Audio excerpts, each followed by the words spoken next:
الله الرحمن الرحيم الحمد لله رب العالمين والصلاة والسلام على سيد الأنبياء والمرسلين حبيب إله العالمين أبي القاسم محمد صل على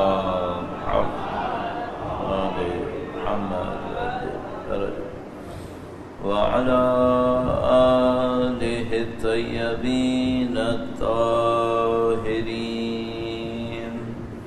سيما بقية الله في الأراضين. قال الله تعالى في كتابه الكريم بسم الله الرحمن الرحيم أم حسبت أن أصحاب الكهف والرقيم كانوا من آياتنا عجبا. درود بھیجے گا محمد و آل محمد.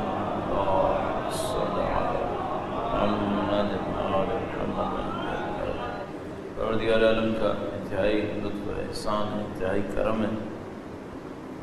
اس نے ہمیں اس نفس پرستی کے دور میں، مادہ پرستی کے گمراہی کے دور میں خداوند تعالیٰ نے دین کی معرفت، قرآن و اہل بیت کی محبت، وقت کے امام کی شناسائی اور معرفت نصیب فرمائی ہے. اس پر شہزاد پر بیٹھنے کی سعادت دی ہے. اللہ کی دی ہوئی ان تمام نعمتوں کا شکر بجا لانے کے لیے، امام وقت کے ظہور میں تعجیل کی دعا کے لیے، ان کے نظر لطف کو حاصل کرنے کے لیے درود بھیجیں محمد و آل محمد.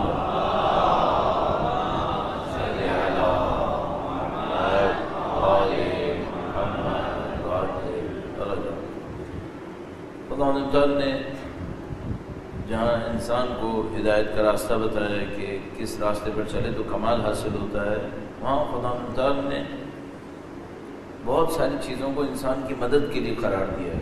انسان کی ذات کے اندر، ماحول کے اندر کچھ ایسا نظام بنایا ہے کہ انسان آسانی سے اس راستے کو طے کر لے.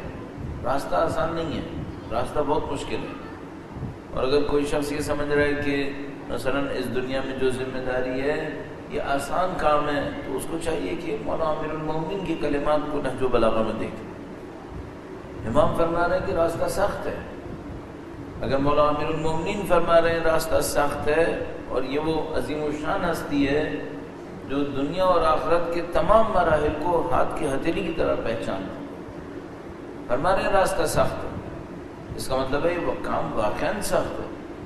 اس سخت کام کے ساتھ خدا تعالیٰ نے انسان کو ایسی صلاحیتوں سے نوازا ہے، ایسی طاقتوں سے نوازا ہے کہ یہ کام اس کے لیے آسان ہو سکے. ایک بہت بڑا قانون جو اس معاملے کے اندر ہے اور وہ ہمیشہ انسان کی مدد دیتا ہے، وہ قرآن کریم کی آیت کریمہ ہے. ہم اور آپ تقریباً سب اس آیت کریمہ کو جانتے ہیں. فرمایا وَأَن لَيْسَ لِلْإِنسَانِ إِلَّا مَا سَعَى. انسان کو بس وہی ملے گا جس کی وہ کوشش کرے گا. اس آیت کریمہ کے دو پہلو ہیں اور وہ دونوں ہمارے سامنے واضح ہونے چاہیے. آپ کی خدمت میں عرض کروں گا، درود بھیجے گا محمد و آل محمد.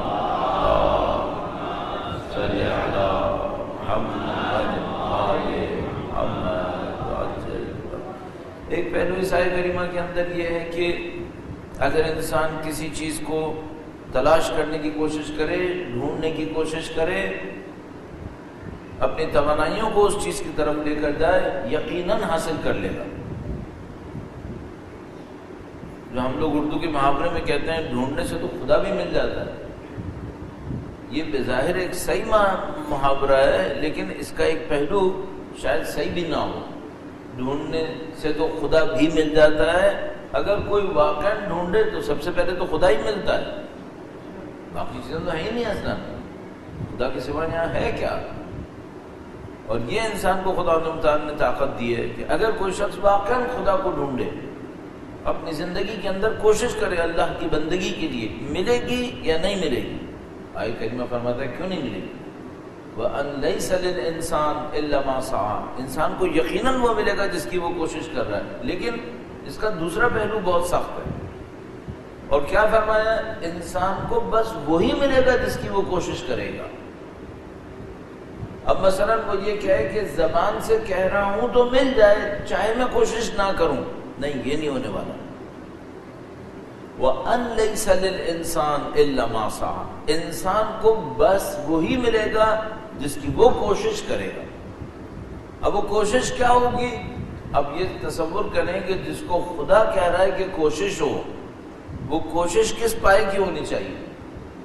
کتنا انسان اپنی زندگی میں طاقت لگائے، توانائی لگائے، تو اس کو خدا تعالیٰ فرمائے یہ انسان نے کوشش کی ہے۔ یہ جو ہمارے پاس صراط مستقیم ہے اور ہم خدا سے دعا کرتے ہیں اہدنا الصراط المستقیم، اس میں کہتے ہیں کہ دو پہلو ہیں، اور اس استقیم سے استقامت بھی حاصل ہوتی ہے۔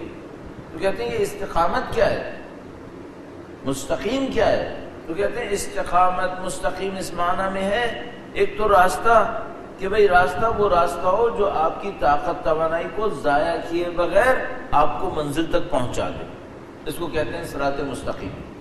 بعض راستے ایسے ہوتے ہیں جو ایکسٹرا ایفرٹس لے لیتے ہیں، طاقت توانائیاں آپ کی کسی اور چیز میں بھی ضائع ہوتی ہیں، پھر آپ منزل تک پہنچتے ہیں۔ بعض راستے ایسے ہوتے ہیں ذرا سا بھی آپ کی طاقت توانائی ضائع نہیں کرنے دیتے، سیدھا آپ کو منزل تک پہنچا دیتے ہیں۔ لیکن اس میں جو انسان استقامت کرتا ہے، ایک تو راستہ ہو گیا کہ مستقیم ہے، ایک انسان بھی تو استقامت کرتا ہے، وہ استقامت راستہ نہیں کرتا، وہ استقامت انسان کر رہا ہوتا ہے۔ یہ استقامت کسے کہتے ہیں؟ تو کہتے ہیں ایک دفعہ انسان اپنے وجود کی کچھ طاقتوں کو استعمال کرتا ہے راستے پہ چلنے کے لیے، باقی طاقتوں کو کہیں اور لگا دیتا ہے۔ ایک دفعہ انسان اپنے وجود کی ساری طاقتوں کو استعمال کرتا ہے راستے پہ چلنے کے لیے۔ جو راستہ طاقت ضائع کیے بغیر منزل تک پہنچائے وہ راستہ صراط مستقیم ہے۔ استقامت کیا ہے؟ استقامت یہ ہے کہ آپ اپنے وجود کی ساری طاقتوں کو استعمال کریں اس راستے پہ چلنے کے لیے۔ اب یہاں پہ دو چیزیں ہو گئیں، ایک تو راستہ مستقیم ہو اور بندہ بھی استقامت دکھائے۔ ہم لوگوں کے ساتھ ایک خوبی ہے، وہ یہ کہ پروردگار عالم نے مولا امیر المومنین کے صدقے میں، اہل بیت اطہار کے صدقے میں، اللہم صلی علی محمد آل محمد ان عظیم الشان ہستیوں کے صدقے میں ہمیں صراط مستقیم دکھا دیا۔ یہ راستہ ہے امیر المومنین کا راستہ، یہ راستہ ہے جو اہل بیت کا راستہ ہے، یہ ہمیں پتہ چل گیا۔ اب ایک معاملہ ہے، صراط تو پتہ چل گیا، استقامت ہے یا نہیں ہے؟ اب معاملہ استقامت کا جو آتا ہے تو پھر ایک اور چیز سمجھ میں آتی ہے، یہ جو ہم سے بار بار کہہ رہے ہیں وہ ایک پل صراط ہے، پل صراط ہے، اور پل صراط کے اوپر چلنا شمشیر کی، تلوار کی نوک سے زیادہ باریک ہے، اور اس پہ چلنے میں ٹانگیں کٹ جائیں گی، مثلا پاؤں کٹ جائیں گے۔ یہ کیا ہوگا مثال کے اندر؟ یہ ہماری زندگی کی مثال ہوگی۔ راستہ تو امیر المومنین کا مستقیم ہے، لیکن چلنے والے استقامت دکھائیں گے یا نہیں دکھائیں گے؟ اب معاملہ ہمارے اوپر آئے گا۔ اب آپ استقامت دکھاؤ۔ اب استقامت کیا ہے؟ عام زندگی کی مثال دیتا ہوں آپ کی خدمت میں، عام زندگی سے عرض کرتا ہوں، درود بھیجے گا محمد و آل محمد صلی علی محمد و آل محمد وعجل۔ ایک عام انسان کی مثال لے لیتے ہیں، ہمارے معاشرے کا عام انسان، وہ کیا ہے؟ تھوڑا اس کے ذہن میں یہ ہے کہ مجھے دین کے راستے پہ چلنا ہے، اس کے ذہن میں ہے، مثلا ہم دیندار کسی فرد کی مثال لیتے ہیں، اس کے ذہن میں ہے مجھے اللہ کے راستے پہ چلنا ہے، بندگی کے راستے پہ چلنا ہے۔ اب اس سے پوچھتے ہیں تھوڑا تمہیں اپنے حسن اور خوبصورتی کی بھی پرواہ ہے؟ ہاں یہ بھی ہے، تھوڑا ٹائم اس پہ بھی لگاتا ہوں۔ اچھا تھوڑا اس کی بھی پرواہ ہے کہ جہاں پہ رہ رہے ہو وہ کتنا خوبصورت ہونا چاہیے، کتنا آرام ہونا چاہیے، اس میں کتنی آسائش ہونی چاہیے. ہاں یہ بھی ہے، یہ بھی ہے، یہ بھی چل جائے گا. اچھا اس کا بھی تھوڑا معاملہ ہے کہ معاشرے کے اندر میری عزت کیسی ہے، میرا مقام کیسا ہے معاشرے کے اندر. ہاں یہ بھی ہے تھوڑا. اچھا تھوڑا اس کی بھی پرواہ کرتے ہو کہ جو کپڑا میں نے پہنا ہوا ہے وہ تھوڑا ایسا ڈھنگ کا ہو جو ذرا لوگوں کے سامنے مجھے باعزت بنا دے. ہاں یہ بھی ہے. یہ بتاؤ اس راستے کے لیے جو خدا پہ چلنے کا تھا اس کے لیے کتنی طاقت رکھی ہے؟ اتنی ڈھیر ساری چیزوں پر انرجی لگائے جا رہے ہو، یہ بتاؤ خدا پہ چلنے کے لیے کتنی طاقت لگائی ہے؟ اب آپ اس کی پرائرٹیز دیکھ لیں. مثلا دیندار آدمی ہے، صبح کو اٹھتا ہے، الحمدللہ فجر کی نماز بھی پڑھ رہا ہے، بہت دیندار آدمی ہے پھر پاکستان کی سٹینڈرڈ میں. تو اگر فجر کی نماز بھی پڑھ رہا ہے پھر تو بہت دیندار ہے. لیکن مشکل یہ ہے کہ فجر کی نماز تو یہ پڑھتا ہے، لیکن لائف میں جب زندگی میں اہم فیصلے کرنے ہوتے ہیں تو کس معیار پہ فیصلے کرتا ہے؟ طاقت توانائی کہاں لگاتا ہے؟ تو پتہ چلے گا کہ بھائی مثلا 30%، 40% خدا کے لیے ہے، 60-70% کسی اور چیز کے لیے بھی ہے. اچھا اب یہاں پر ایک معاملہ ہے ہم لوگوں کے درمیان، بہت آسان سا معاملہ. وہ یہ کہ بھائی خدا فرماتا ہے میں شرک قبول نہیں کروں گا. شرک قبول نہیں کروں گا. کیا مطلب شرک قبول نہیں کرے گا خدا؟ خدا کہتا ہے میری بھی بندگی کرو، کسی اور کی بھی بندگی کرو، یہ مجھے قبول نہیں ہے. بندگی صرف میری کرو. تو خدایا ہم لوگ تو الحمدللہ سب کے سب مسلمان ہیں، ہمارے نام کے آگے عبدالحسین، محمد علی اور یہ سب کچھ لکھا ہوا ہے، تو ہم کہاں مشرک ہیں؟ ہم عیسائی نعوذ باللہ تعالیٰ، ہم یہودی ہیں نعوذ باللہ تعالیٰ. نہیں، یہ تو نہیں ہے. لیکن آدھی خدا کی چلتی ہے، آدھی ہمارے نفس کی چلتی ہے. یہ ہدف میں شرک نہیں ہے، یہ ہدف میں شرک ہے. تو کیا ہونا چاہیے؟ جتنے کام میں نے کہے یہ سب کر سکتا ہے انسان اگر خدا کو سوچ کے کرے، خدا کو سوچ کے کرے. ایک مثال عرض کرتا ہوں. کل پرسوں ہی میں دیکھ رہا تھا جب یہاں پہ عرض کرنے کے لیے روایات، تو ایک روایت پہ بہت نفیس روایت پہ نظر پڑی. درود بھیجے گا محمد وآل محمد پر. صلی علی محمد. روایت میں لکھا تھا کہ صبح صبح کا وقت تھا، اللہ کے نبی کے ہمراہ کچھ صحابی تھے. صبح کا وقت اس کا مطلب یہ کہ بس سمجھ لو فجر کی نماز کے فوراً بعد کا وقت، کیونکہ کراچی تو تھا نہیں کہ صبح 11 بجے ہوگی. اب وہاں پہ صبح جلدی ہوتی تھی، لیکن روایت میں لکھا تھا صبح بہت صبح کا وقت تھا. اس کا مطلب یہ کہ شاید ابھی سورج صحیح سے نکلا بھی نہیں ہوگا. تو ایک جوان کو دیکھا جو بہت چاق و چوبند تھا، اور وہ اپنی کمائی کے لیے کوئی محنت کر رہا تھا. اب یہ نہیں لکھا روایت میں کیا کر رہا تھا، مثلا جانور چرا رہا تھا، زمین پہ کھیتی باڑی کر رہا تھا، کوئی چیز بیچنے کے لیے تیار کر رہا تھا، یہ نہیں لکھا ہوا. تو اصحاب نے دیکھا اور کہا کہ یہ مناسب جوان نہیں ہے، چاق و چوبند لگ رہا ہے، جسم کا اچھا ہے، لیکن اس کو اس وقت چاہیے تھا کہ اللہ کی بندگی کے لیے ٹائم لگاتا. یہ جو اتنی صبح کا وقت ہے یہ خدا کی بندگی کے لیے زیادہ مناسب ہے، اور یہ نکلا ہے دنیا کو دیکھنے کے لیے. اللہ کے نبی نے فرمایا کہ ایسے مت کہو، ایسے مت کہو. پھر اللہ کے نبی نے 3 گروپ بنائے، 3 امکان بنائے. سب سے پہلے انہوں نے فرمایا شاید اس کو پیسے کی کوئی ضرورت ہو، یہ دوسروں کے سامنے ہاتھ نہ پھیلانا چاہتا ہو، صبح ہی صبح نکلا ہو اللہ سے دعا کر کے کہ خدایا میرے لیے حلال کا بندوبست کر.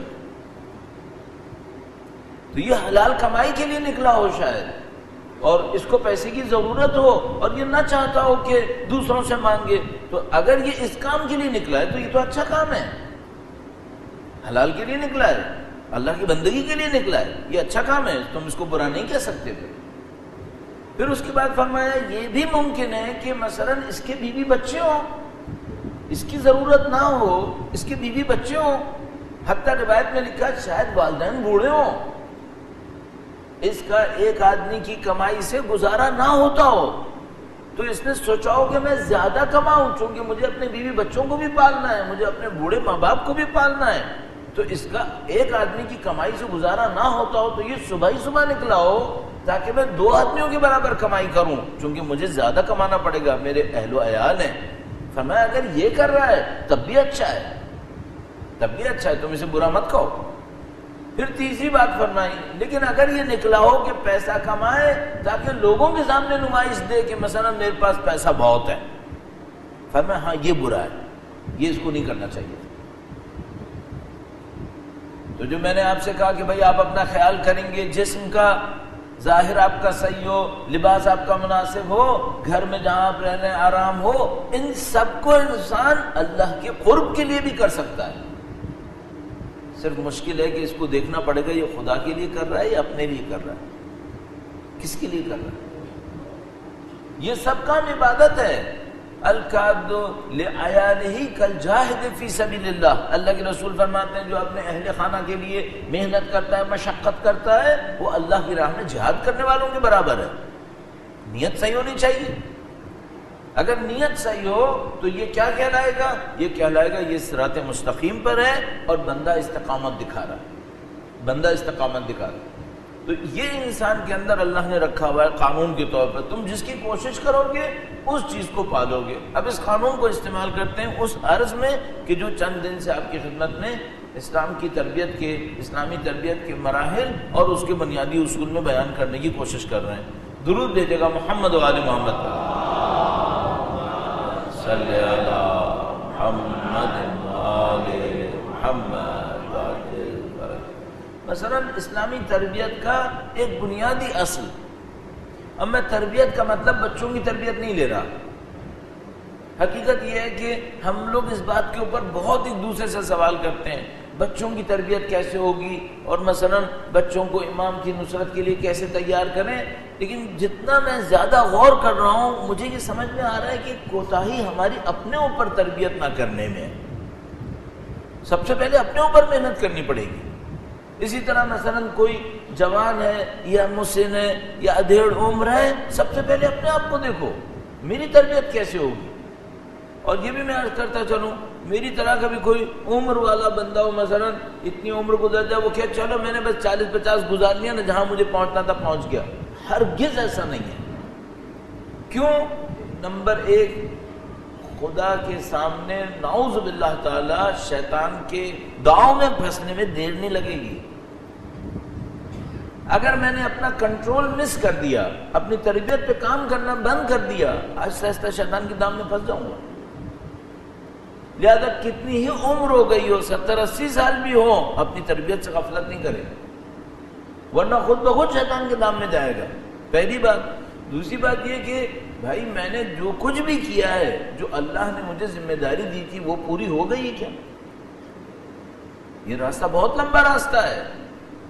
میں نے کل اتنے دنوں میں آپ کی خدمت میں عرض کیا کہ بھئی ہمارے وجود کے اندر تہخانوں کے اوپر تہخانے بنے ہوئے ہیں، ان کے اندر بہت ساری برائیاں چھپی ہوئی ہوتی ہیں۔ ٹھیک ہے میں نے نماز پڑھ لی، روزہ رکھ لیا، مثلا حج و عمرہ کر لیا، زیارت کر لی، 10 خرابیاں میرے اندر ہو سکتی ہیں، پہلے قریدوں تو صحیح پہلے۔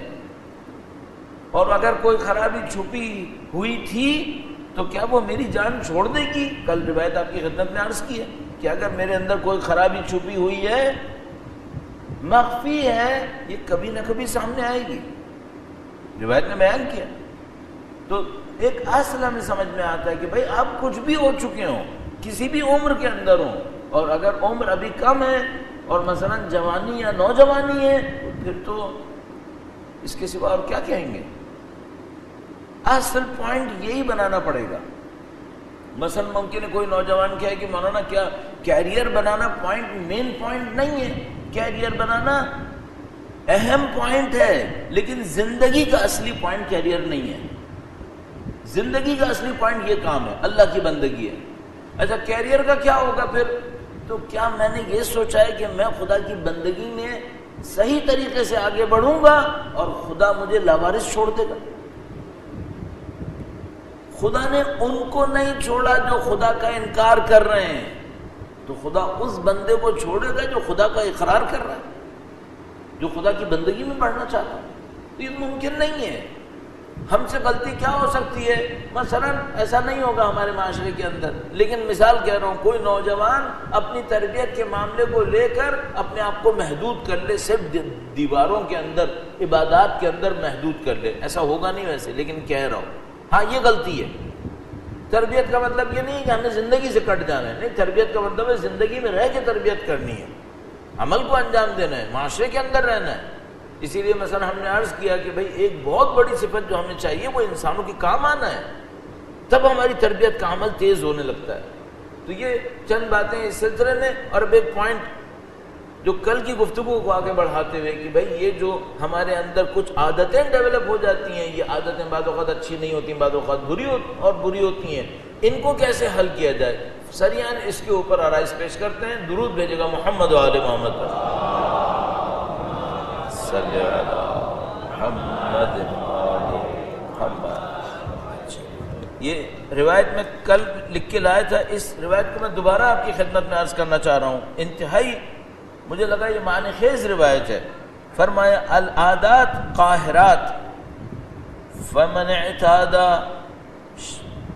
شیئا فی سرہ وخلواتہ فضحہ فی علانیتہ وعند الملا۔ عادات قاہرہ ہوتی ہیں، حاکم ہوتی ہیں۔ عادتیں انسان سے وہ کروا دیتی ہیں جو بعض اوقات انسان نہیں کرنا چاہتا، چونکہ ہمیشہ ایسا ہوا ہے، نہیں بھی چاہتا ہوگا ہو جائے گی۔ اب مثلا ایسی ایک مثال دے رہا ہوں، فرض کرنے نعوذ باللہ تعالی صد نعوذ باللہ، مثلا کسی کو فجر قضا کرنے کی عادت پڑ گئی ہے۔ اچھا، اب اس کو فجر قضا کرنے کی عادت پڑ گئی ہے اور یہ گیا ہے 40 پہ زیارت کے لیے، 40 پہ زیارت کے لیے۔ اچھا، اب میں اس سے پوچھوں گا تم کربلا میں بیٹھ کر فجر قضا کرنا چاہو گے کیا؟ کوئی بدبخت ہے کیا اس امام کے گھر پہ بیٹھ کر فجر قضا کر دے جس امام نے شب عاشور نماز پڑھی تھی، عصر عاشور نماز پڑھی تھی، اس امام کے گھر پہ بیٹھ کے؟ لیکن ذرا حساب کرنا، اگر اس کی زندگی میں عادت ہی یہی بنی ہوئی تھی تو اس کا احتمال بہت زیادہ ہے کہ یہ مس کر پائے گا، نہ اٹھ سکے یہ۔ تو یہ کتنا بڑا رسک لے رہا ہے یہ۔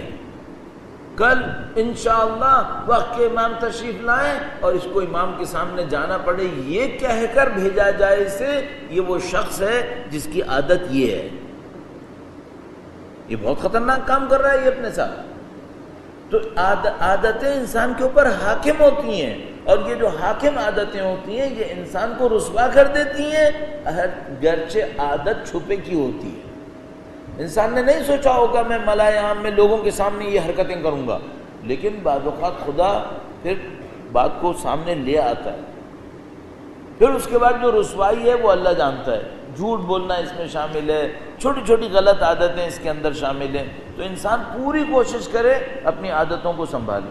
جب ان عادتوں کو سنبھالنے لگتا ہے تو نسخہ کیا ہے؟ کل اس بات کو عرض کیا تھا روایت کی روشنی میں کہ بھائی اپنی عادتوں کے اوپر تھوڑا سا جرمانہ لگائے، عبادت سے تھوڑا عبادت سے جرمانہ لگائے۔ کل کسی نے بڑا اچھا ایک سوال پوچھا کہ بھئی مثلا یہ اس نے طے کیا اپنی زندگی کے لیے کہ بھئی میں جب بھی نماز دیر سے پڑھوں گا 2 رکعت نماز توبہ کی اس کے ساتھ پڑھوں گا۔ مثلا اس نے طے کیا کہ میں پہلے گھنٹے کے اندر، ایسی مثال عرض کر رہا ہوں کہ بھئی پہلے گھنٹے کے اندر میں ظہر کی نماز پڑھ لوں گا۔ مثلا فرض کرنے آج کل اذان 12:40 پر ہے، وقت جو نماز کا ہے 12:40 ہے، تو اس نے سوچا کہ بھئی 1:40 تک میں ظہر پڑھ لوں گا، اور اگر میں نے 1:40 تک نماز ظہر نہیں پڑھی تو میں اس کے ساتھ 2 رکعت نماز استغفار کی پڑھوں گا۔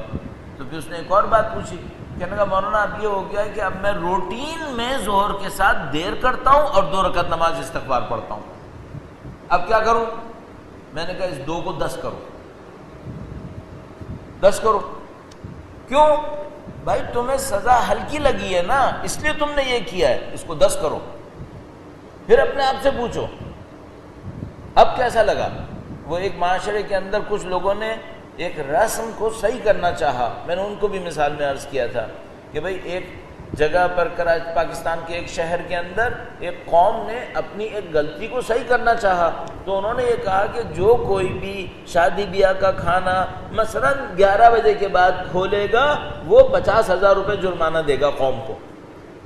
اچھا اب اس قوم میں کیا ہو گیا؟ ہر آدمی شان و شوکت میں 11 بجے کے بعد کھولتا تھا اور فخر سے کہتا تھا کہ دیکھو میں نے جرمانہ 50,000 دے دیا۔ تو انہوں نے کہا اب کیا کریں؟ میں نے کہا اس کو 5 لاکھ کرو، 5 لاکھ کرو، نہیں سنبھلتے 20 لاکھ کرو، پھر دیکھو ان کی بات کہاں تک پہنچ گئی، ان کی شان و شوکت آئے گی، پھر یہ 20 لاکھ روپے دیں گے اور اس کے بعد فخر کریں گے ہم نے 11 بجے کے بعد کھولا۔ انسان کا جو اندر کا انسان ہے نا، یہ بہت گھوڑوں میں جانوروں میں کہتے ہیں کہ یہ چموش ہے۔ چموش کس کا کہتے ہیں؟ یعنی جو ایک دم باغی ہوتا ہے، وحشی ہوتا ہے۔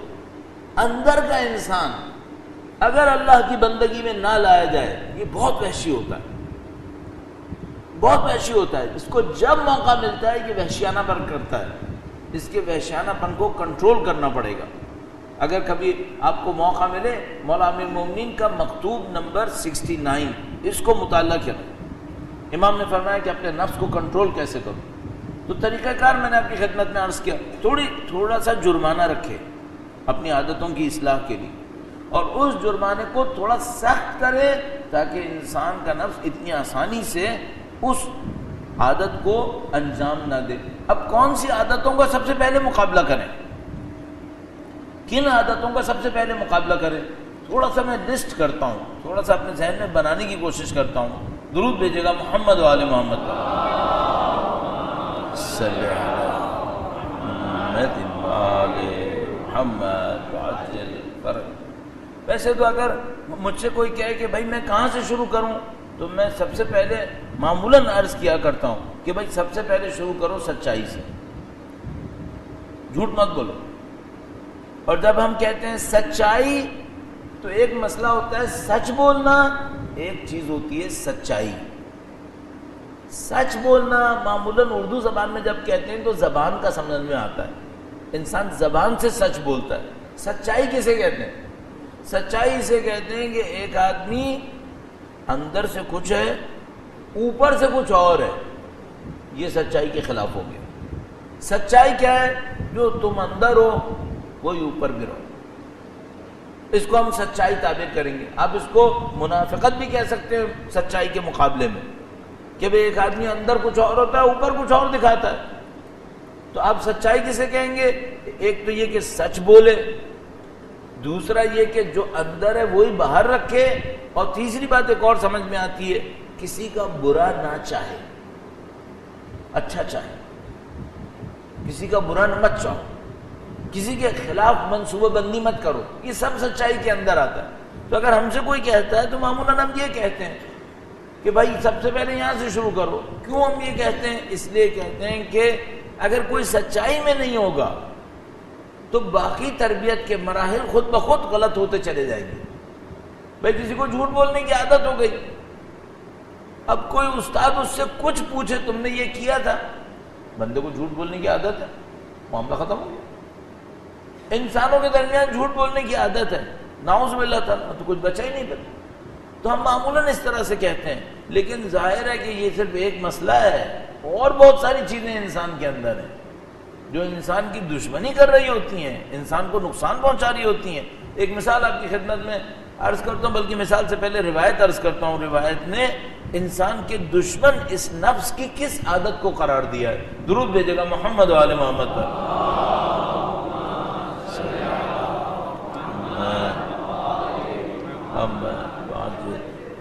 یہ روایت ہے مولا امیر المومنین علی بن ابی طالب علیہ السلام سے، درود بھیجے گا محمد و آل محمد آل محمد وعجل اللہ اکبر یا رسول اللہ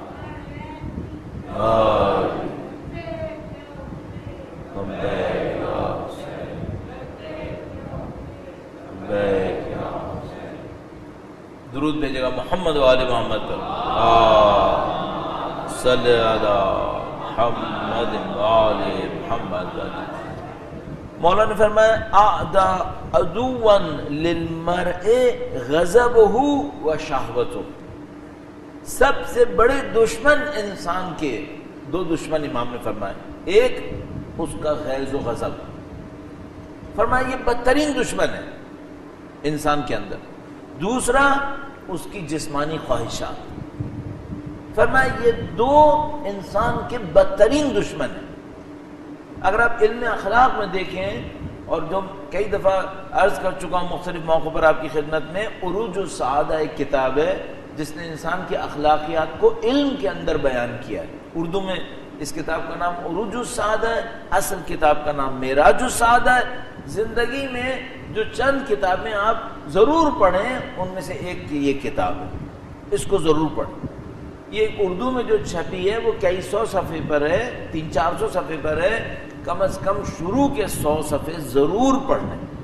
اور یہ میں آپ کو اپنی زندگی کی، طالب علمی کی زندگی کی سمجھنے، اس کی گواہی دے کر آپ سے عرض کر رہا ہوں کہ اس شخص میں بہت کچھ کھویا ہے جس نے اس کتاب کو نہیں پڑھا ہے، یا تو اس نے اس کتاب سے بہتر کچھ جگہ نکال لی ہے، تو وہ میرا خیال میں ذرا مشکل ہے، کیونکہ یہ کتاب ہائیلی ریکمینڈڈ تمام علم اخلاق کے ماننے والوں کی طرف سے۔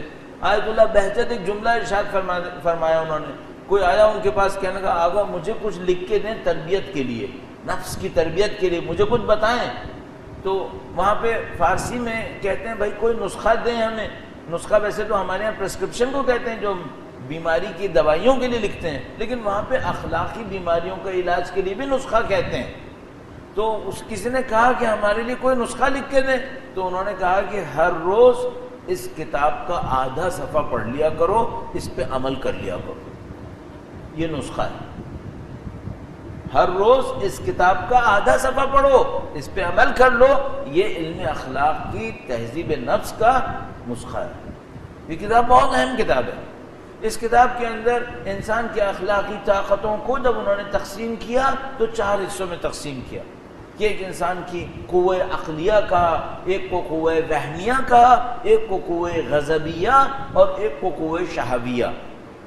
یہ قوہ شہویہ اور غضبیہ یہ وہ دو ہیں جن کو امام نے یہاں پر بیان فرمایا۔ کہا یہ دو سب سے بڑی مشکل ہے۔ یہ دو کیا ہیں؟ غضب تو بہت واضح ہے، کسی بھی وجہ سے انسان کو غصہ آتا ہے، ایسا غصہ آتا ہے جو آپے سے باہر ہوتا ہے، وہ کہہ بیٹھتا ہے جس پہ بعد میں شرمندگی ہوتی ہے، وہ کر بیٹھتا ہے جس کو بعد میں دفاع نہیں کر سکتا۔ ایک دفعہ انسان کو کوئی ہلکا پھلکا غصہ آتا ہے جس میں تھوڑا سا اس کو برا لگتا ہے، معاملہ ختم ہو جاتا ہے، چلو یہ کنٹرول میں ہے۔ ایک دفعہ ایسا غصہ آتا ہے، ایسے کام کرتا ہے جو میں نے عرض کیا بعد میں دفاع نہیں کر سکتا، میں نے کیوں کیا یہ۔ تو مثلا ہمارے پاس روایت موجود ہے کہ فرمایا غصہ آدھی دیوانگی ہے، غصہ پاگل پنے کا آدھا ہے، اور اگر اس کے بعد کوئی نادم نہ ہو، شرمندہ نہ ہو، اس کا مطلب ہے یہ پورا دیوانہ ہے، یہ پورا دیوانہ ہے۔ تو غصے میں کیا ہے؟ غصہ یہ ہے کہ کسی بھی وجہ سے غصہ آیا اور کنٹرول سے باہر ہو گیا معاملہ۔ البتہ اس کو بھی بہت امپورٹنٹ کام ہے، اگر میں اس کو تھوڑا سا کھینچ کے کہہ رہا ہوں تو اس لیے کہہ رہا ہوں کہ واقعاً اتنا امپورٹنٹ ہے۔ یہ دیکھیے غصہ آتا کیوں ہے؟ معمولاً جو میرے جیسے آدمی نے سمجھنے کی کوشش کی اپنے بارے میں بھی، تو مجھے یہ سمجھ میں آیا کہ انسان کسی جگہ اپنی انسلٹ فیل کرتا ہے، اچانک غصہ آ جاتا ہے۔ اب ممکن ہے سامنے والے نے وہ انسلٹ کا ارادہ نہ کیا ہو، لیکن پتہ نہیں کیوں انسان فیل کرتا ہے میری جیسے بے عزتی ہوئی ہے، اور جیسے وہ یہ فیل کرتا ہے میری بے عزتی ہوئی ہے، بس یہ سمجھ لو اب معاملہ خراب ہو گیا۔ تو اب یہ جو غصہ ہے یہ بیماری ہے، اور اس بیماری کی جڑ کیا ہے؟ اس بیماری کی جڑ ہے تکبر۔ بیماریاں وہ جو میں نے عرض کیا تھا نا، بیماری ایک تہہ خانہ ہے، تہہ خانے کے نیچے ایک اور تہہ خانہ، تو غصہ ایک بیماری ہے، یہ اوپر کا ایک منزل ہے، اس کے نیچے کچھ اور ہے، اس کو جا کے ڈھونڈنا پڑے گا وہ کیا ہے۔ اوپر سے علاج کرنے کی کوشش کریں گے نہیں ہوگا، نیچے اتر کے دیکھنا پڑے گا یہ اصل غصے کا سبب کیا ہے۔ اور میں نے عرض کیا وہ عقیدے کی کوئی کمزوری ہوتی ہے، انسان اپنے بارے میں کچھ خوش فہمی سے دوچار ہے، اللہ کو نعوذ باللہ تعالیٰ شمار نہیں کر رہا، اس لیے امام نے فرمایا بدترین دشمن ایک غصہ ہے، اور دوسرا کیا ہے؟ فرمایا جسمانی خواہشات۔ جسمانی خواہشات کیا ہوتی ہیں؟ چھوٹی سی ایک مثال عرض کریں گے، درود بھیجے گا محمد و آل محمد صلی علی محمد۔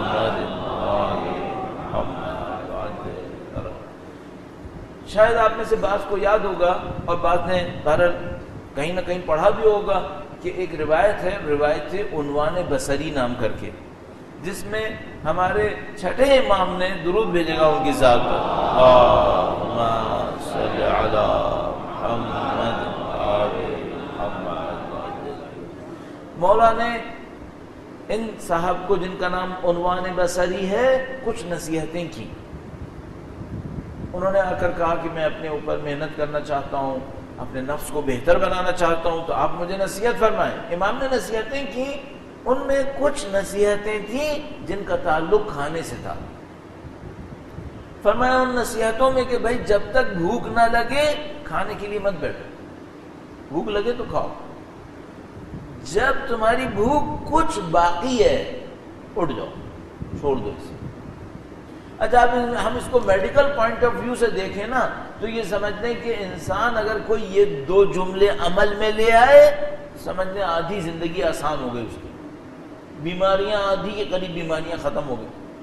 میں نے کسی بندے سے ایک دفعہ پوچھا، ان کی عمر پتہ نہیں 94 تھی اس وقت یا 96 تھی، 94 یا 96، اور ماشاءاللہ چل پھر رہے تھے، کام کاج کرتے تھے، تو ان کا کچھ زراعت کا بھی کام تھا۔ تو وہ مجھ سے کہا کہ اپنی جگہ پہ مجھے لے کے جاؤ، میرے پاس کچھ جگہ تھی وہاں پہ تھوڑا بہت چانس تھا زراعت کا، وہ کہنے لگے مجھے لے کے جاؤ۔ میں ڈر گیا، میں نے کہا میں مثلا 94 یا 96 عمر کے ایک آدمی کو لے کے جاؤں؟ بعد میں نے دیکھا ماشاءاللہ اچھا بھلا چل رہے ہیں، پھر رہے ہیں، بلکہ کہا کہ لاؤ پھاڑا لاؤ میں تم کو دکھاؤں کیسے چلانا ہوتا ہے، اتنی ہمت تھی ان کی۔ تو کہیں باتوں باتوں میں نے پوچھا کہ بھائی یہ اتنی لمبی عمر کا راز کیا ہوتا ہے؟ تو انہوں نے کہا دو باتیں، وہ معصوم نہیں ہے بندہ خدا، ممکن ہے اشتباہ کرے، ہم معصوم کی روایت کو بھی سنیں، ان کو سن لیں تو اس میں کوئی اشتباہ کا چانس نہیں ہے، لیکن یہ بہرحال ایک عام آدمی وہ کیا کہہ رہے ہیں؟ کہنے کہ دو باتیں، پہلی بات جھوٹ مت بولو۔ کہنے کہ میں نے دیکھا ہے انسان بوڑھا ہوتا ہے پریشانیوں سے، اور سب سے زیادہ پریشانی جھوٹ سے آتی ہے، سب سے زیادہ انسان کو پریشانی لگتی ہے جھوٹ سے۔ کہنے کہ پہلی بات یہ کرو جھوٹ نہیں بولو، شروع میں مشکل لگے گا لیکن تمہیں بعد میں پتا چلے گا زندگی میں کہ جھوٹ نہ بولنا کتنی پریشانیوں سے بچا لیتا ہے، ایک بات۔ دوسری بات انہوں نے یہ کہی، کہنے کہ جو بھی نوالا منہ میں لو اتنا چباؤ کہ لگے جیسے ٹوتھ پیسٹ کی طرح ہو گیا، پیسٹ بن گیا اس کا، کوئی اس میں سالڈ پارٹ تمہیں نظر نہ آئے، منہ سے نکالو تو اس میں تمہیں روٹی کے ٹکڑے نظر نہ آئے، لگے جیسے پس کر جیسے ٹوتھ پیسٹ بن گیا، ایسے ہو گیا۔ کہنے کہ اگر تم نے یہ دو باتیں کر لی تمہاری عمر لمبی ہوگی۔ تو انہوں نے اس طریقے سے کہا۔ اب یہ تو ہو گیا اس بندے کا خدا، یہ بندہ خدا تو کہیں سے نہیں آیا، یہ گلشن اقبال میں رہتے تھے، انہوں نے بات کہی تھی۔ اب اس کو سوچو جو امام نے سنایا، جو امام نے کہا، امام نے کیا فرمایا؟ البتہ یہ لقمے کو چبانا یہ ہمارے پاس روایات میں ہے، یہ ان کی اپنی ایجاد نہیں ہے، یہ روایات میں موجود ہے، ہمارے پاس 1400 سال سے موجود ہے، اور سچ بولنا تو پھر وہ موجود ہے، ہمیشہ سے موجود، ہر نبی نے یہی کہا، تو نئی بات کوئی نہیں ہے، یہ بھی روایات سے ہے۔ لیکن مثلا اگر ہم امام کی نصیحت کے اوپر توجہ فرماتے ہیں تو امام نے کیا کہا؟ امام نے فرمایا ایک تو یہ کہ جب تک تمہیں بھوک نہ لگی ہو مت کھاؤ، کھانے سے تھوڑا سا پہلے، پیٹ بھرنے سے تھوڑا سا پہلے اٹھ جاؤ، اس کو روک لو۔ اچھا آپ تصور کریں اس کے اگینسٹ کیا ہوتا ہے؟ اس کے اگینسٹ یہ ہوتا ہے کہ ایک آدمی نے ٹھیک ٹھاک کھایا ہوا ہے، اچانک کوئی پسندیدہ چیز نظر آ گئی تو کہتا ہے تھوڑا سا اس میں سے بھی شروع کر لیتا ہوں۔ اچھا یہ کیا ہے بھائی؟ اس کو ہم کہتے ہیں جسمانی خواہش، تمہیں نہیں کھانا چاہیے یہاں پہ کیونکہ تمہارا پیٹ بھرا ہوا ہے، تمہیں بھوک لگ نہیں رہی، کیوں کھا رہے ہو ابھی؟ وہ کہتا ہے نہیں تھوڑا سا تو میں کھاؤں اس میں سے۔ اچھا اب کھانا شروع کیا ہے، کھانا پسندیدہ ہے، اب وہ کہہ رہا ہے پیٹ تو بھر گیا لیکن طبیعت نہیں بھر رہی، یہ کیا ہے بھائی؟ یہ معاملہ یہ ہے جسمانی خواہشات، جسمانی خواہشات۔ اچھا رات کو کتنے گھنٹے سو جائیں، پورے 24 گھنٹے میں کتنے گھنٹے سوئیں تو جسم فٹ ہوتا ہے؟ مثلا 6 گھنٹے، 7 گھنٹے، 8 گھنٹے، بندہ خدا 10 گھنٹے سو رہا ہے۔ اچھا یہ کیا ہے بھائی؟ یہ جسمانی خواہشات۔ اور سناؤ آپ کی خدمت میں، بندہ خدا 2 گھنٹے ٹریولنگ کر کے کہیں گیا ہے، وہاں کے کباب بہت زبردست ہیں. اچھا یہ تم نے زندگی کے 4 گھنٹے جو ضائع کیے ہیں وہ کس بات پہ ضائع کیے ہیں؟ ٹیسٹ کے اوپر. یہ کیا ہے؟ یہ عبودیت اور بندگی ہے؟ نہیں، جسمانی خواہشات ہیں. اس کو نام تم کچھ بھی دے دو، ہوٹلنگ کہو، آؤٹنگ کہو، کچھ بھی کہو، سینس نہیں بن رہی. ہاں ایک دفعہ مثلا اب میں اس کو تھوڑا سا جمع کروں، ممکن ہے کوئی مجھے اس طرح کی، چونکہ ہم جب ایسی باتیں کہتے ہیں تو لوگ پاسبلٹیز سناتے ہیں. بس وہ کہتے ہیں مولانا اصل میں میرا اپنے بچوں کے ساتھ ملنا ملانا ہوتا نہیں ہے، تو میں اپنے بچوں کو لے کے نکلتا ہوں، دور دور جاتا ہوں تاکہ گاڑی کے اندر بچے بند رہیں گے، ان سے میں تھوڑی دیر بات چیت کر لوں گا، پھر کسی ہوٹل میں پہنچیں گے، اتنی دور سے آئے ہیں، آدھا پونا گھنٹہ وہاں بیٹھیں گے، تو میں اپنے بچوں سے تھوڑی بات چیت کر لیتا ہوں. اگر میں یہ نہ کروں مجھے موقع ہی نہیں ملے گا. یہ ایک علیحدہ معاملہ ہے. یہ ایک علیحدہ معاملہ ہے کہ بھئی آپ نے ہفتے 2 ہفتے میں اپنی فیملی کو کہیں لے کے جانا ہے تاکہ آپ اپنی فیملی کے ساتھ وقت گزار لیں، تو چلیں آپ کہیں باہر دور لے گئے، اس طریقے سے کام کیا. لیکن اب مجھے کوئی بتائے کہ کسی کا زندگی کا کام ہی یہی ہو کہ وہ اچھے اچھے ہوٹل پکڑے صرف یہ دیکھنے کے لیے وہاں ٹیسٹ کیسا ہے. یہ اسلام میں پسندیدہ کام ہے؟ نہیں، کوئی پسندیدہ چیز نہیں ہے. تو کیا ہے یہ جسمانی خواہشات ہیں. اور کیا ہے؟ اس کو ہم کیا نام دیں گے؟ اور مثلا نعوذ باللہ تعالی کسی نبی اور امام کو تو چھوڑ دو، کسی ولی، کسی وسیع، کسی اللہ کے محبوب بندے کے بارے میں یہ سنا ہے کہ اس نے کسی خاص کھانے کو کھانے کے لیے کبھی محنت کی ہو؟ اصل جن لوگوں کا میں اور آپ نام لیتے ہیں احترام سے کہ یہ اللہ کے بندے تھے، ذرا ان کا پوچھنا کھانے کے شیڈیولز کیا ہیں، ان کے روٹینز کیا ہیں. ایک ایکسٹریم مثال دے رہا ہوں، یہ مثال آئیڈیل نہیں ہے، ایکسٹریم کی مثال دے رہا ہوں. ایک شیخ بہلول کا نام آپ نے سنا ہے؟ تو وہ جو ہارون رشید کے زمانے میں بہلول، وہ نہیں، وہ جو ہمارے زمانے میں بہلول تھے، یہاں قم میں ہوا کرتے تھے، مشہد میں بھی وہ نظر آتے تھے، اور ایک دفعہ پاکستان بھی آئے تھے، لیٹ 90s میں. یہ جو شیخ بہلول تھے یہ بڑا ان کا مقام تھا، بہت مشہور تھے طی الارض کے لیے، بہت مشہور تھے کہ ان کے پاس طی الارض ہے. اور بلکہ ایک دفعہ مجھے یاد ہے کہ ہم نے قم میں ایک عالم تھے، ان سے پوچھا کہ ان کے بارے میں آپ کیا کہتے ہیں، ان کے پاس ہے یا نہیں ہے؟ تو کہنے لگے کہ میں نے ٹیسٹ کیا ہے کہ ہے ان کے پاس. تو ان سے پوچھا بھائی آپ نے کیسے ٹیسٹ کیا؟ کہنے کہ ہم نے ایسے ٹیسٹ کیا کہ ہم نے قم میں ان کو اپنے باتوں میں بنا کے رکھا کہ ہم آپ سے سوال کر رہے ہیں. مثال کے طور پر 9 بجنے میں 20 منٹ تک ان کو قم میں رکھا. ہمیں پتا تھا کہ ان کو 9 بجے تہران میں کسی سے ملنا ہے، اور تہران اور قم کا فاصلہ 140 کلومیٹر سے زیادہ ہے. کہنے لگے یہ 9 بجنے میں 20 منٹ تک ہمارے پاس تھے، ہم نے مثلا ان کو روک کے رکھا تاکہ پھر کوئی ہیلی کاپٹر کا چانس بھی نہ رہے کہ اب یہاں سے جا کے ہیلی کاپٹر میں بیٹھتے بیٹھتے ان کو 20 منٹ لگ جائیں گے. کہنے لگے 9 بجے پھر بھی تہران میں میٹنگ میں پہنچے ہوئے تھے. تو اس سے ہمیں سمجھ میں آ گیا کہ نہیں بھائی یہ قطعاً طی الارض ہے، ورنہ یہ نہیں ہو سکتا تھا. انہوں نے مجھے اس طرح سے بتایا، ہم لوگوں کو بتایا اس طرح سے. اچھا اب یہ جو شیخ بہلول تھے ان کا کھانا کیا تھا؟ جہاں تک مجھے پتا ہے 50 سال کی مدت میں انہوں نے دہی کے سوا کچھ نہیں کھایا تھا. 50 سال میں. اور اگر کچھ کھایا تو مثلا دہی اور روٹی کھائی، اس سے زیادہ نہیں کھایا. اچھا یہ آئیڈیل ہے؟ میں آپ سب کو کہہ رہا ہوں آپ یہ کریں؟ نہیں، آئیڈیل نہیں ہے. اہل بیت دوسرے کھانے کھاتے تھے یا نہیں کھاتے تھے؟ بالکل کھاتے تھے.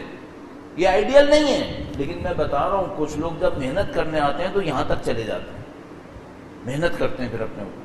اب ہم لوگ کیا کہہ رہے ہیں ایک دوسرے کو؟ میں آپ کو نہیں کہہ رہا یہ آئیڈیل ہے کہ یہ کریں، آپ قطعاً نہیں کہہ رہا ہوں. اہل بیت نے نہیں کیا، اہل بیت سب دنیا کے کھانے کھائیں جو حلال تھے، پاکیزہ تھے، وہ کھائیں. کیا کریں؟ شکم پرستی نہیں کریں، کھانوں پہ وقت نہیں لگائیں زندگی کا. جو اللہ دے رہا ہے صبر و شکر کے ساتھ کھا. کبھی اچھا مل جائے اللہ کا شکر کرو، کبھی خراب ملے ذائقے کے حساب سے تحمل کر لو، کبھی زیادہ ملے تھوڑا سا ہاتھ روک لو اور کم پہ گزارا کر لو، کبھی کم ملے تو خدا کا شکر کر لو. کھانے کے معاملے میں اتنی زندگی مت لگاؤ. اسی طریقے سے دنیا کی دوسری آسائشیں، تھوڑا سا اپنی آسائشوں کو کم کرو. اگر آپ مطالعہ کرنا چاہیں، بس اس کو اختتام پہ لے کے جا رہا ہوں، تو مکتوب نمبر 68 مفتی جعفر حسین صاحب اللہ مقاموں نے جو ترتیب دیا نہج البلاغہ، اس میں مکتوب نمبر 68 ہے۔ امیر المومنین نے حضرت سلمان فارسی کو نصیحت کی ہے، حضرت سلمان فارسی کو نصیحت کی ہے، ایک خط لکھا ہے، یہ بظاہر خط امام کی خلافت سے پہلے کے زمانے کا لکھا ہوا ہے، ذرا اس کبھی خط کو پڑھ لیجیے گا۔ اس خط میں امام فرماتے ہیں سلمان فارسی، حضرت سلمان فارسی سے کہتے ہیں تمہیں دنیا میں کوئی چیز اچھی لگنے لگے تو بہتر ہے کہ اس کو چھوڑ دینا۔ اب یہ حضرت سلمان فارسی کے لیے نصیحت ہے، ہم لوگ اس میں نہیں آ پائیں گے میرے خیال میں، لیکن امام نے ان کو یہ نصیحت کی کہ اگر تمہیں دنیا کی کوئی چیز زیادہ اچھی لگنے لگے نا تو اسے چھوڑ دینا بہتر ہے۔ کیوں؟ کہیں تمہارا نفس اسی کی حرص میں مبتلا نہ ہو جائے، اسی کی حرص میں نہ چلا جائے۔ تو میں اس سے اپنے اوپر عمل کروں تو کیا کہوں؟ مثلا بہت زیادہ اگر خدا نہ کرے مجھے کھانے پینے کی زیادہ ہی کچھ خواہش ہونے لگی ہے تو پھر ایسا کرو چند دن روزہ رکھ لو، چند دن روزہ رکھ لو، تھوڑا اپنے نفس کو بھوک کی عادت دلاؤ۔ مثلا کوئی یہ کہ میں بغیر اسی کے نہیں سو پاتا تو میں اس سے کہوں گا چند دن ایسا کرو ذرا گرمی میں سو جا کرو، چند دن ایسا کرو۔ میں فلاں بیڈ اور فلاں تکیے کے بغیر نہیں سو پاتا، کچھ دن زمین پہ سو، کچھ دن زمین پہ سو۔ کیوں؟ ذرا اپنے نفس کو ٹف ٹائم دو، تھوڑا سا، تھوڑا عادت ہو۔ کیا یہ حرام ہے؟ نہیں، حرام نہیں ہے، حلال ہے، لیکن اس کا محتاج بن جاؤ کہ بعد میں مصیبت پڑے جب خدا کی طرف سے کوئی آزمائش آئے، یہ غلط ہے، یہ اچھا نہیں۔ تھوڑا سا ٹف ٹائم لے لے انسان اپنے اوپر۔ درود بھیجیں محمد و آل محمد صلی علی محمد آل محمد۔ وہاں سے فرق، یہ جن لوگوں نے اہل بیت کا ساتھ دیا، سخت مشکلات کو جھیلا، انہوں نے اوور نائٹ نہیں کیا ایک رات میں ساری مشکلات جھیلنی، نہیں، انہوں نے ایسا نہیں کیا۔ انہوں نے ہمیشہ اپنے نفس کو ان سختیوں کے لیے تیار رکھا ہے۔ اگر مثلا کوئی حضرت مالک اشتر کی طرح تھا تو کیا ایسا تھا کہ مثلا سال کے 300 راتیں آسائش میں زندگی گزارتے تھے اور مثلا 60 دن امیر المومنین نے کہا جنگ میں چلو تو جنگ میں بھی چلے گئے؟ نہیں، ایسا نہیں تھا۔ اپنے نفس کو سختیوں میں رکھتے تھے، مشکلات میں ڈالتے تھے کہ ہمیں اپنے آپ کو تیار رکھنا ہے۔ اور عزیزوں، میں اور آپ تو اتنی باتیں کرتے ہیں، امام تشریف لانے والے ہیں، امام تشریف لانے والے ہیں۔ بھائی اگر امام تشریف لانے والے ہیں تو ان کی نصرت کا ارادہ ہے یا نہیں ہے؟ اور اگر ان کی نصرت کا ارادہ ہے تو ان کی نصرت کی راہ میں کبھی بھوک اٹھانی پڑے گی یا نہیں اٹھانی پڑے گی؟ کبھی پیاس اٹھانی پڑے گی، کبھی بھوک اٹھانی پڑے گی، کبھی دشمنوں کے جیلوں میں جانا پڑے گا، کبھی میدان جنگ کی سختیاں اٹھانی پڑیں گی۔ تو بھائی سختیاں کون اٹھائے گا؟ تھوڑا تو اپنے آپ کو عادت دلوانی چاہیے، تھوڑا تو سختیاں ڈالے انسان اپنے اوپر، تاکہ انشاءاللہ امام فرمائے تو پھر ہمیں بہت مشکل نہ لگے۔ ایسا نہ ہو کہ ہم امام سے کہہ رہے ہوں کہ مولا ہم یہ کام نہیں کر سکتے چونکہ ہمیں اس کی عادت نہیں ہے۔ اب اگر کوئی واقعاً اس کو سوچے تو پھر بہت آسان ہے سمجھنا، لیکن ہم لوگ امام کی آمد کو بھی واقعہ سمجھتے نہیں ہیں، نعوذ باللہ تعالی، ہم خیال سمجھ رہے ہیں، نہیں اس کو واقعہ سمجھیں۔ ہم نے اپنی آنکھوں سے وہ زمانہ دیکھا ہے جب ایران عراق کی جنگ ہو رہی تھی۔ اس زمانے میں 4 سال میں ایران میں تھا، جس زمانے میں جنگ ہو رہی تھی تو 84 میں ایران چلا گیا تھا، 88 تک جنگ ہوئی تھی، تو 4 سال جنگ کا ہم نے اپنی آنکھوں سے دیکھا ہے۔ اور یہ ہمیں 4 سال بہت ٹائم ہوتا ہے، اچھی طرح پتہ ہے کہ بھائی جب سختی آتی ہے تو کیا آتی ہے اور جو جھیلنے والے ہیں وہ کیسے جھیلتے ہیں۔ البتہ میں تو مدرسے میں تھا اس وقت اور میری عمر بھی کم تھی، مثلا نوجوانی تھی تو جھیلنا آسان تھا، لیکن میں سوچتا تھا کہ میرے برابر میں، مثال کے طور پر مدرسے کے برابر میں ایک گھر ہے، یہاں بیوی بچوں کے ساتھ لوگ رہ رہے ہیں، یہی مشکلات جھیل رہے ہیں۔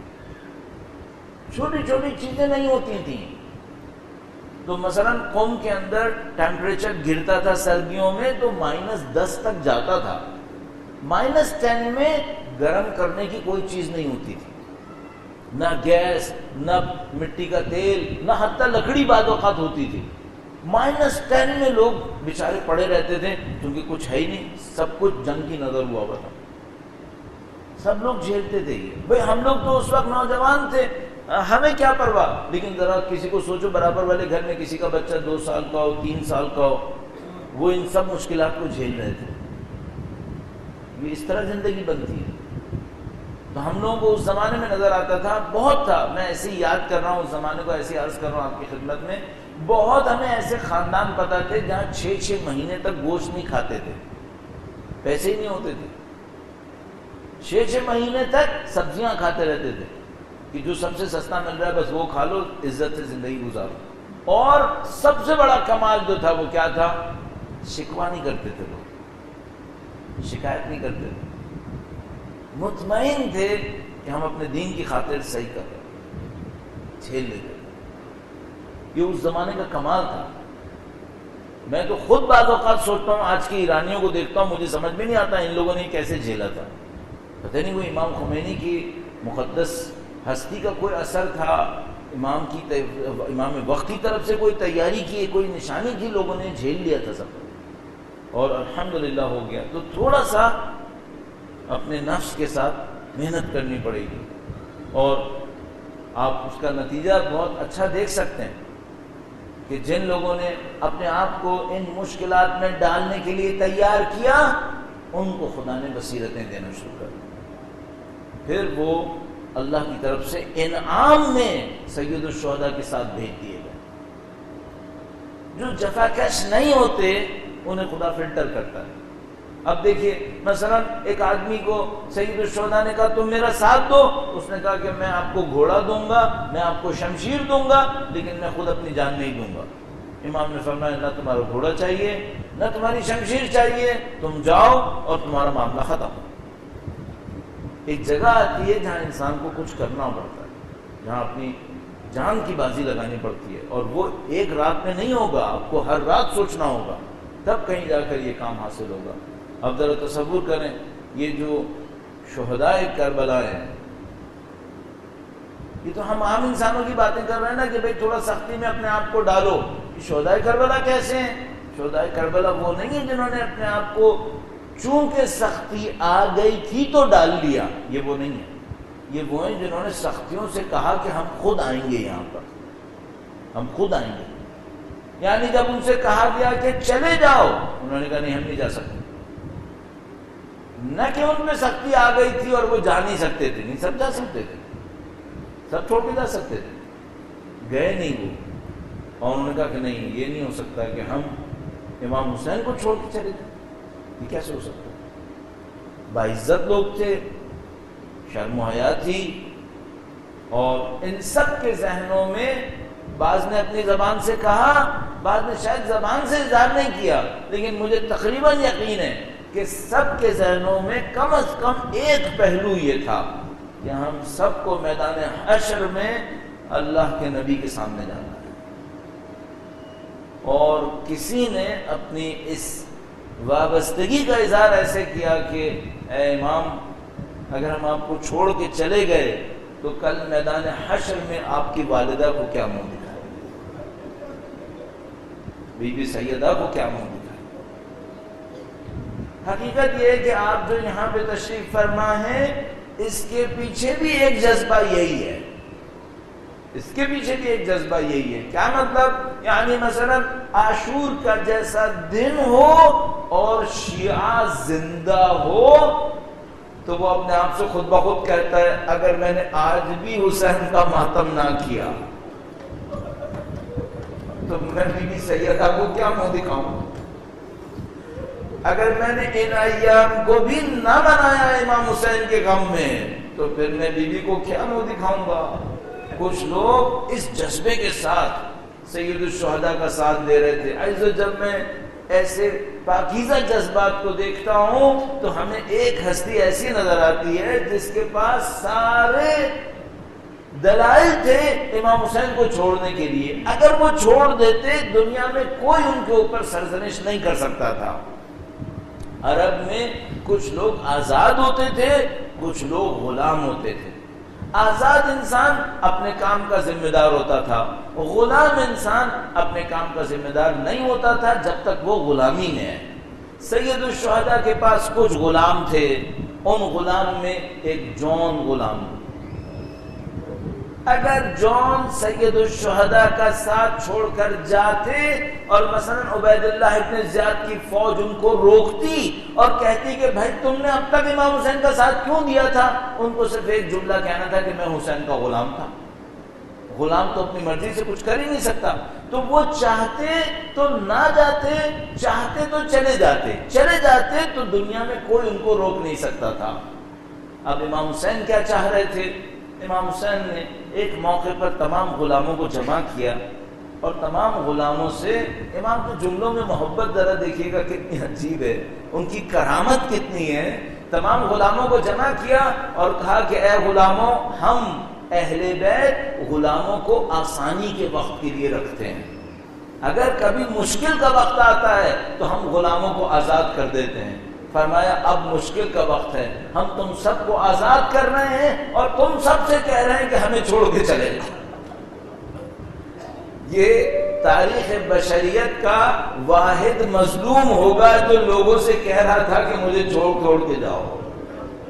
جون تشریف فرما ہوئے، انہوں نے سید الشہداء کی بات کو سنا، پھر جا کر بیٹھ گئے. دوبارہ سید الشہداء نے گویا بلایا اور کہا کہ جون میں نے کہہ دیا ہے کہ مجھے چھوڑ کر چلے جاؤ، اب تم جاؤ.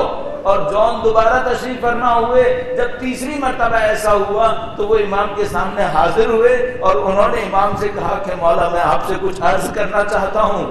امام نے اجازت دی تو کہا کہ آقا میں ساری زندگی آپ کی غلامی میں جان بوجھ کر رکا تھا، میں جان بوجھ کر آپ کی غلامی میں رکا تھا، اور میں آپ کی غلامی میں اس لیے رکا تھا کہ مجھے یہ احساس تھا کہ میرا جسم سیاہ ہے اور میں اس سیاہ جسم کو ختم نہیں کر پاؤں گا. لیکن مجھے پتا تھا کہ اگر کبھی موقع ملا اور میں نے آپ کی راہ میں جان دے دی تو خدا، اور یہ جسم سیاہ کا مطلب باڈی مت لیجیے گا، جسم سیاہ کا مطلب وہ کہنا چاہ رہے ہیں کہ میرے نفس کے اندر کمی ہے اور اگر میں آپ کی راہ میں جان دے دوں گا تو میرے اندر نورانیت آ جائے گی. اس کے بعد انہوں نے کہا کہ مولا لوگ کہتے ہیں کہ ہمارے اندر سے خوشبو نہیں آتی، میں نے یہ سوچا کہ اگر میں آپ کی راہ میں جان دے دوں گا تو پھر میرے اندر سے خوشبو آئے گی. اور مولا میں نے تو ساری زندگی انتظار اس بات کا کیا تھا کہ میں آپ کی راہ میں جان دوں. سید الشہداء نے جب جون کے یہ پاکیزہ جذبے دیکھے تو جون سے کہا کہ تمہیں اجازت دیتے ہیں. جون میدان جنگ کے اندر گئے. عزیز جب میں یہ مسائل پڑھ رہا ہوتا ہوں تو بعض اوقات اندر سے میرا دل چاہتا ہے کاش خدا ہمیں غلاموں میں قبول کر لے. امام حسین کے خدایا وہ تو بڑے لوگ تھے جو بڑے تھے، خدایا ہمیں امام حسین کے غلاموں میں قبول کر لے کسی طریقے سے. یہ اتنے بلند مرتبہ غلام تھے. جب جون میدان جنگ میں اترے تو گویا زراح کو پھینک دیا اور کہا اب آؤ اور حسین کے غلاموں کی جان دیکھو. یہ غلام جان بچانے نہیں آیا ہے، یہ غلام جان دینے کے لیے آیا ہے. عزیز اگر آخری جملات کو عرض کروں آپ کے سامنے، جب کسی کا غلام مرتا تھا تو کیا کیا جاتا تھا؟ دوسرے غلاموں سے کہا جاتا تھا کہ جاؤ اس غلام کا لاشا اٹھا کر لاؤ. لیکن جب جون زمین پر گرے تو امام نے مولا ابو الفضل کو بھی نہیں بھیجا، کہا میں خود جاؤں گا اپنے جون کا لاشا لینے کے لیے. اس سے زیادہ نصیب کس کا اچھا ہوگا کہ کوئی زمین پر گرے اور امام حسین لینے کے لیے آئے ہیں. جب جون نے آنکھیں کھولی تو ان کو احساس ہوا کہ ان کا سر امام حسین کے زانوں کے اوپر ہے اور امام حسین اپنے ہاتھوں سے ان کا چہرہ صاف کر رہے ہیں. جون گویا تھوڑا سا مسکرائے اور مسکرا کے جان دے دی. امام حسین نے ہاتھ اٹھائے اور کہا خدایا یہ جون ہمارا غلام تھا، خدایا اس کے جسم میں خوشبو ڈال دے، اس کے وجود میں نورانیت ڈال دے. یہ دعا کافی تھی. بس ایک جملہ اور عرض کروں گا مولا. چوتھے امام جب لاشوں کو بنی اسد کے ساتھ مل کر دفنا رہے تھے تو بنی اسد نے دیکھا کہ ایک لاشے میں سے ایسی خوشبو آ رہی تھی تو کسی لاشے میں سے نہیں آتی تھی. امام چہارم سے پوچھا مولا یہ کون ہے؟ فرمایا یہ جون ہے جس کو میرے والد کی دعا لگ گئی ہے. میں عرض کروں گا مولا کاش وہ جون حبشی کا سا نصیب ہمارا نصیب ہوتا، کاش ہمارے جسم میں اتنی طاقت ہوتی، آپ کی راہ میں جان دیتے، کاش آپ کی نورانیت کی دعا ہمارے وجود کو لگتی۔ وَسَيَعْلَمُ الَّذِينَ ظَلَمُوا أَيَّ مُنْقَلَبٍ يَنْقَلِبُونَ۔ ماتم حسین۔